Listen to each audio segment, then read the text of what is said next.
The Dad. Rock and roll!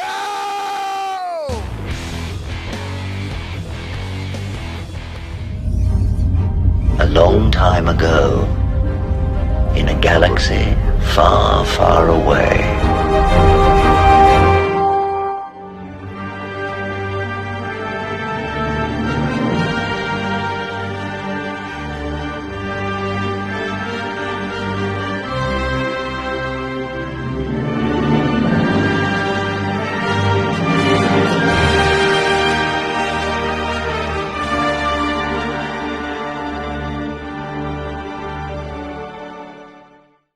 So, we have now seen that the rise of the resistance is down for an undetermined amount of time for, quote, maintenance of, quote, and that Uga's Cantina is being changed over to the OG, so that's down at the same time, which is interesting. But I want to talk a little bit about little details that tell you so much about where the franchise may be going. First off, I don't think we're going to see Kyle Ron at Rise of the Resistance. I don't know why we were led to believe that the prequels would still, or the sequels would still be present. But because the ride and the event, which is what it is kind of, is being shut down, and there's no real, point when it's coming back. They haven't given us a date for its reopening. It tells me there's something else going on here. How long would it take to reskin, Rey here for Mon Mothma? Okay, or Leia issuing orders from Endor. I mean, what is it going to be exactly if they do change it? But here's something else besides this ride and Uga's that's changing, or could be changing. Little details are the things that we have to watch. And if you remember right, Millennium Falcon has a rectangular serving dish for the sensor dish on top of it. And it was J.J. Abrams' grift of 25% so he could make money off of it. And it was annoying, I think, to a lot of people because design-wise, it doesn't make any sense. Everything with the Falcon is oval, and while it looks really industrialized, it has an aesthetic. Now, we remember what it looked like before. And, a lot of sequel trilogy fans and people who want to rationalize will say, well, during the fight to blow up the Death Star and Return of the Jedi, the sensor dish was taken off. And you couldn't find another, and Lando couldn't find another one. Trust me, Han would make him buy the sensor dish and replace it. It's just that 25% that tells me that someone wanted to make some extra bucks on it, which is why they put the rectangular, sushi dish on top. And looking at it, you're looking at the newer version, you're kind of left with it doesn't look right when you've got an explanation for returning a similar one would be for the film designers, the set dressers, and the special effects guys. It makes more sense to keep it the way it was, right? You're gonna ask why I'm bringing up this little tiny issue, because one of my subscribers, who shall remain nameless, had contact with one of the people that actually had built or at least one of the pieces for the Falcon for Disneyland, and he was allowed behind the scenes and saw the round sensor dish. So Are they going to change it back to what they should? I think they need to. I think if they're going to have everybody running around and it's going to be A New Hope, which is what the movie I think that they're concentrating on,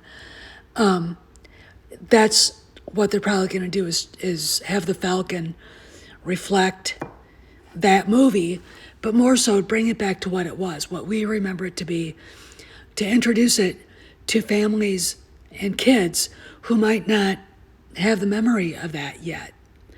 Okay, this is a little detail that says much if they move that way, and I think they will. And the reason why is because it just makes sense anymore. But let's talk more. I've been basking in it for the last 30 minutes. My God, I feel like a seafront village after the Vikings have left. How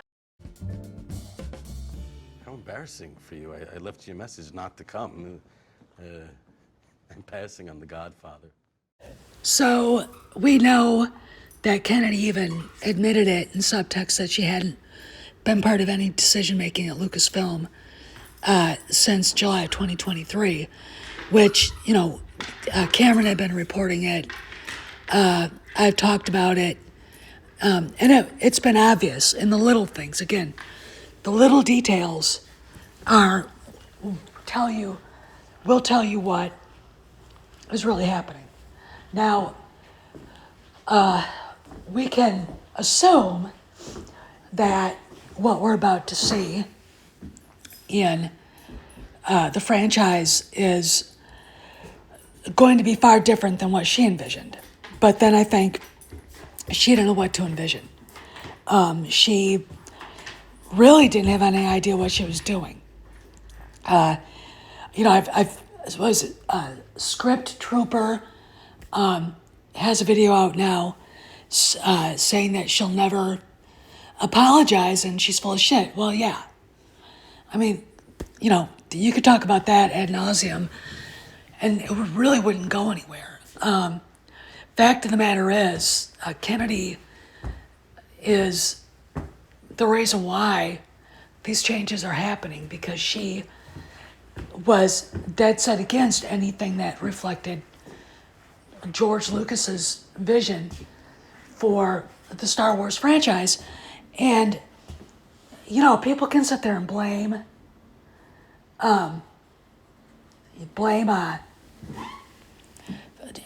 Bob Iger, and to an extent it is his fault.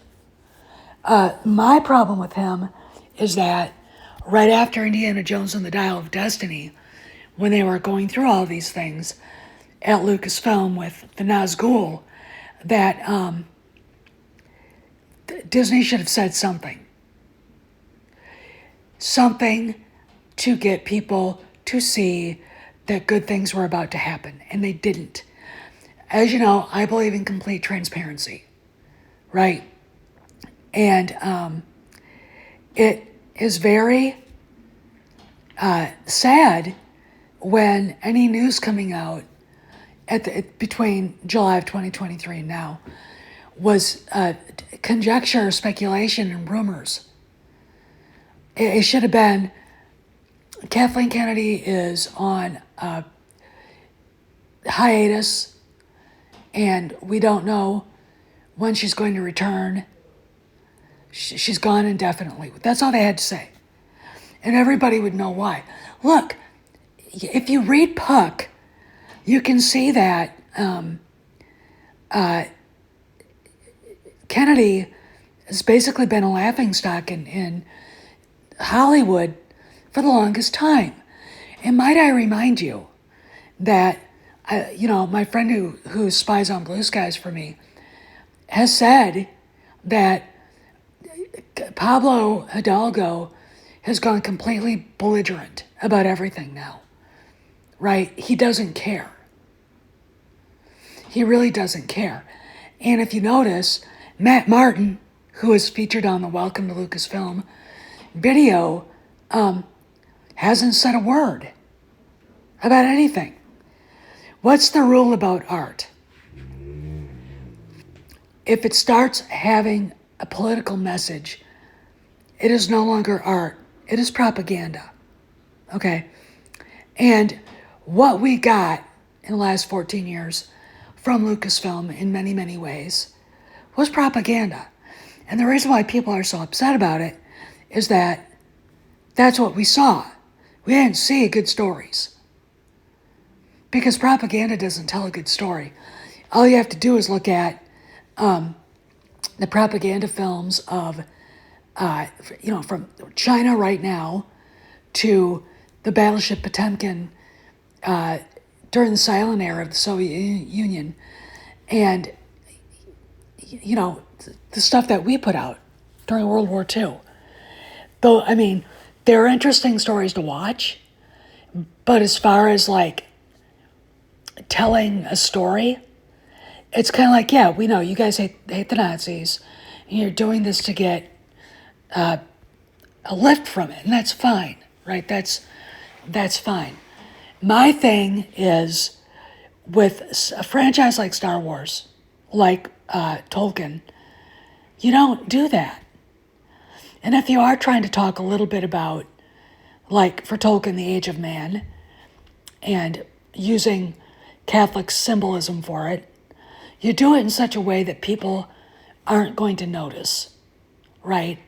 Instead, everybody noticed Rose Tico's Maoist speech during the subplot to Nowhere. Everybody noticed, Vice Admiral Gender Studies. Everybody noticed the meaning behind Ray Nobody. How dare there be a family in the galaxy that the Force had chosen? How dare that? Everybody can be a Jedi, which I'm really hoping that Dave kind of slows down on that, because that's really stupid. I mean, that is one of those things where you're looking at him going, no, not everybody can be a Jedi. That literally contradicts the prequels. Okay? But that's a conversation, a rational conversation, me looking at Ryan Cannell, for another day.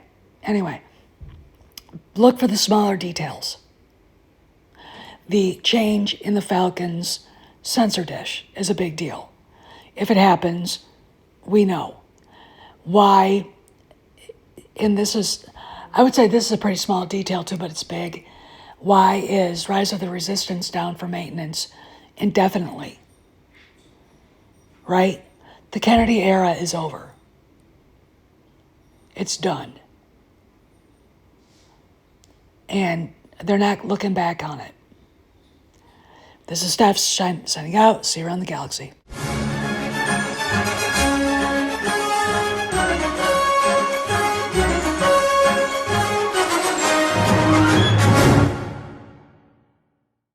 Ready, everybody? All set. Here we go again.